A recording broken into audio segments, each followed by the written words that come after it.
હાલો દોસ્તો, જય શ્રી કૃષ્ણ. કેમ છો? અમારી ચેનલમાં તમારું સ્વાગત છે.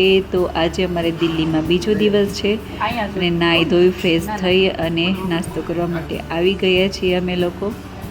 તો અહીંયા જો બ્રેડ અને પૌવા સાથે ચા દૂધ છે અને અમે બધા નાસ્તો કરવા બેસી ગયા છીએ.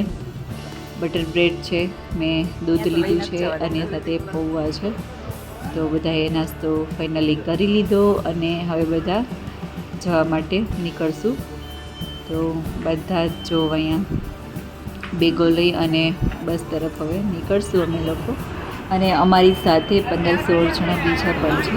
તો હમણાં કોઈ ગ્રુપ જ છીએ, તો સાથે બધા અમે લોકો નીકળશું અને બીજા બધા પણ રેડી થઈ ગયા છીએ અહીંયા. તો ફાઇનલી બસ આવી ગઈ છે અને હવે અમે લોકો નીકળી ગયા છીએ. તો દોસ્તો, આજે અમે કુતુબ મિનાર જઈએ છીએ અને રાજઘાટ જશું. કાલે આ બે જગ્યા મારે આવવાનું હતું, તો ના પહોંચાણું લેટ થઈ ગયું હતું. તો આજે હવે અમે ત્યાં જઈ રહ્યા છીએ. પહેલાં કુતુબ મિનાર જશું અને પછી રાજઘાટ જશું અને ત્યારબાદ શું પ્લાનિંગ આગળ થશે એ કંઈ ખાસ ખ્યાલ નથી. ટાઈમ રહેશે તો બીજી કોઈ જગ્યા પર જશું, વરના સીધું જ હરિદ્વાર તરફ નીકળશું. તો દિલ્હીનો નજારો જોતાં જોતાં અમે લોકો નીકળી રહ્યા છીએ. અને દોસ્તો, દિલ્હીનો ટ્રાફિક પણ ખૂબ જ હોય છે. આગળ તમને બતાવીશ. જો અહીંયા ખૂબ જ ટ્રાફિક છે. જેમ અમદાવાદમાં સવારે અને સાંજે જે ટ્રાફિક હોય છે ને, એવો જ ટ્રાફિક દિલ્હીમાં પણ અહીંયા જોવા મળે છે. અને અમુક જગ્યા ઉપર તો લાગે છે કે અમદાવાદ કરતાં પણ વધારે ટ્રાફિક છે દિલ્હીમાં. અહીંયા જો તમે કેટલો લાંબો ટ્રાફિક છે. અત્યારે મોર્નિંગનો ટાઈમ છે, આઈ થિંક અત્યારે 9 વાગ્યા છે અને ટ્રાફિક અમને તો કંઈ નડ્યો નથી. અને અમે લોકો ફાઇનલી અહીંયા કુતુબ મિનાર પહોંચી ગયા છીએ. અને આ છે અમારું આખું ગ્રુપ. અમારી સાથે જે બધા લોકો છે, ઘણા લોકો અમદાવાદથી આવ્યા છે અને અમરેલી સાઈડના પણ છે. તો ફાઇનલી આ બધું જ ગ્રુપ છે અમારું, અમારી સાથે. અને ખૂબ જ મજા આવે છે, બધા એન્જોય કરતાં કરતાં જઈએ છીએ.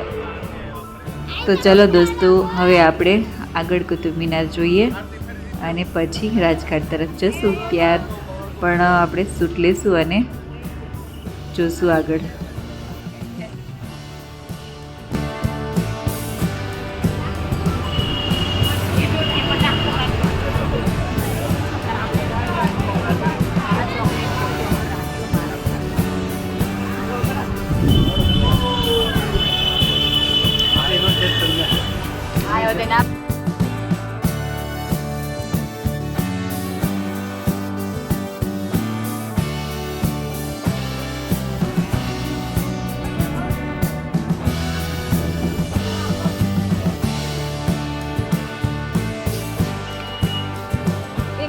करवाना है।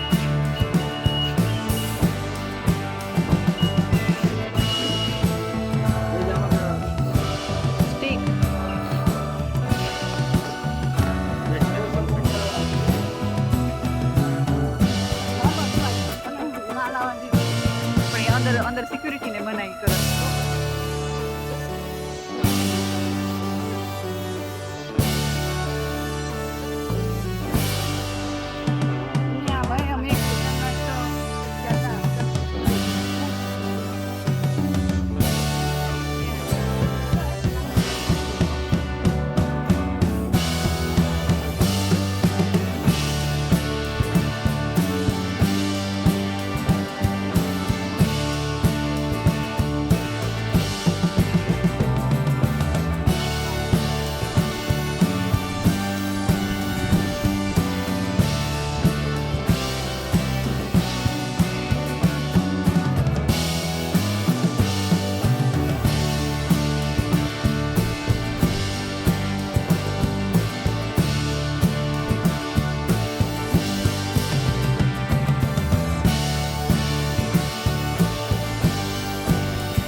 અહીંથી લેવું તો નહીં દે કે આટલાથી લેવું.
તો ફાઇનલી ઘણો ટાઈમ અહીંયા પસાર કર્યો હતો અને હવે અમે લોકો રાજઘાટ તરફ જઈ રહ્યા છીએ. તો હવેનું શૂટ આગળ આપણે રાજઘાટથી સ્ટાર્ટ કર્યું છે અને ફાઇનલી ત્યાં અમે પહોંચી ગયા છીએ અને હવે અમે આગળ જઈશું. તો ચલો હવે આપણે રાજઘાટનો નજારો જોઈએ અને બાપુની સમાધિના દર્શન કરીએ અને આગળ વધીએ.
બસ લ્યો.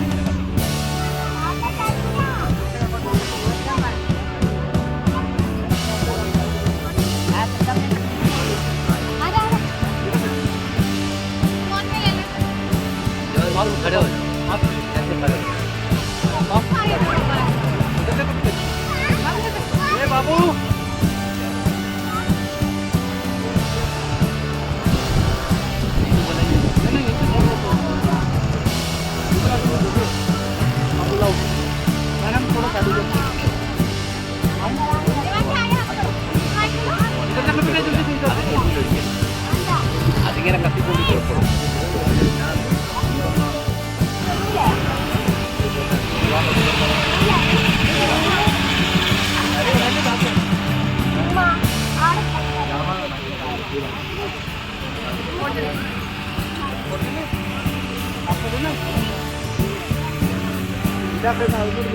आपको मैं ना फोटो खींचना तो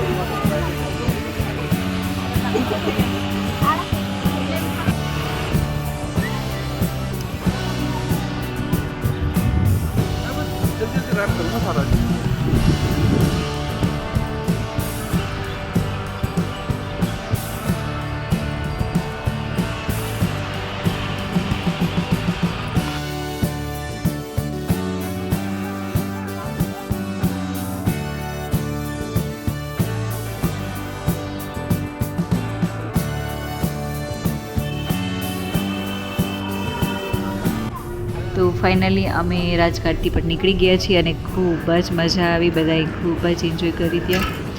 અને ફાઇનલી બપોરનો ટાઈમ થઈ ગયો હતો, તો હવે ફાઇનલી ખાવા માટે અમે જગ્યાએ રૂક્યા છીએ. અને જમવાનું પણ અમે સાથે જ જે આ ટૂરવાળા ભાઈ છે એ બધું સાથે જ એ લોકો બનાવે છે અને અમારી સાથે જ હોય છે. તો જમવાનું અમે જ્યાં પણ રહીએ છીએ ત્યાં એ લોકો બનાવે છે જાતે જ, એટલે ફૂડ પણ સારું જ હોય છે. તો જમી અને પછી અમે લોકો ફાઇનલી હરિદ્વાર તરફ નીકળી રહ્યા છીએ.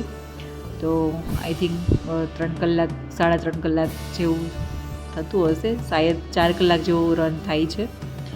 તો ફાઇનલી હવે અમે લોકો હરિદ્વાર તરફ નીકળી ગયા છીએ. અને હરિદ્વાર હવે કંઈ ખાસ દૂર નથી, પહોંચવા જ આવ્યા છીએ, જો કે નજીક જ છે. તો અહીંયા જો દોસ્તો ફાઇનલી હરિદ્વાર પહોંચી ગયા છીએ અને બસમાં બેઠા બેઠા જ હરિદ્વારનો નજારો અમે જોઈ રહ્યા છીએ. અને બસમાં બેઠા બેઠા જ ગંગાજીના દર્શન થઈ ગયા છે અને સામે ગંગા આરતીની તૈયારી પણ થઈ રહી છે. તો જો સામે ઘણી બધી જ પબ્લિક ગંગા આરતી કરવા માટે ત્યાં આવી ગયા છે. અને હજી થોડો ટાઈમ છે, આઈ થિંક 6 વાગ્યા છે, પણ હજી આરતી સ્ટાર્ટ નથી થઈ, શરૂ નથી થઈ. પણ દોસ્તો રસ્તા ઉપર આ નજારો જોયો એ ખૂબ જ અદ્ભુત લાગ્યો મને. અને જો કેટલી પબ્લિક સામે છે ગંગા આરતી માટે, અને સામે પહાડો, આ બાજુ સરસ એકદમ અદ્ભુત નજારો છે દેખાય. કાલે તો આ બધું એક કામ કરો ને લાઈવ જોવાના છે, દર્શન કરવાના છે. અને ફાઇનલી અમે લોકો હવે હોટલે પહોંચી ગયા છીએ. તો જ્યાં અમારે રોકાવાનું છે ત્યાં પહોંચી ગયા છીએ. તો હવે અમે લોકો અંદર જઈ ફ્રેશ થશું, ફ્રેશ થઈ અને પછી જમી અને આરામ તરફ મૂળશું. અને દોસ્તો કાલે અમારે મનસા દેવી મંદિર, બીજી ઘણી બધી જગ્યાએ જવાનું છે. તો કાલનો પણ બ્લોગ અમારો જો છે એ ખૂબ જ સરસ હશે, તો એ પણ તમે જોવાનું ભૂલશો નહીં. તો ફાઇનલી અમે લોકો બધા જ હોટલમાં આવી ગયા છીએ. તો જો અહીં મારા માં છે એ પહોંચી ગયા છે હોટલમાં અને ફ્રેશ થઈ અને બેઠા છે. અને આ બાજુ જે અમારી સાથે કરશન મામા અને ઝાંજી મામી આવ્યા છે એ પણ છે. તો ફાઇનલી અહીંયા બધા જ ફ્રેશ થઈ ગયા છે અને હવે અમે લોકો ડિનર તરફ નીકળશું. તો ડિનર પણ તૈયાર થઈ ગયું છે. તો ચલો હવે અમે લોકો ડિનર તરફ બધા નીકળી રહ્યા છીએ. અને ડિનર પણ ગરમા ગરમ જ આ લોકોએ બનાવ્યું છે. અત્યારે રીંગણા બટેકાનું શાક છે, ભાખરી છે, સલાડ છે અને ખીચડી, કઢી, પાપડ અને સાથે છાશ છે. એકદમ દેશી જમવાનું બનાવ્યું છે, એટલે બધા જ આરામથી ખાશું અને પછી આરામ કરી અને સવારે નીકળશું. તો ચલો આજનો મારો બ્લોગ અહીં સુધી જ, ફરી મળીશ કાલે બીજા બ્લોગની સાથે. ત્યાં સુધી આવજો. જય શ્રી કૃષ્ણ.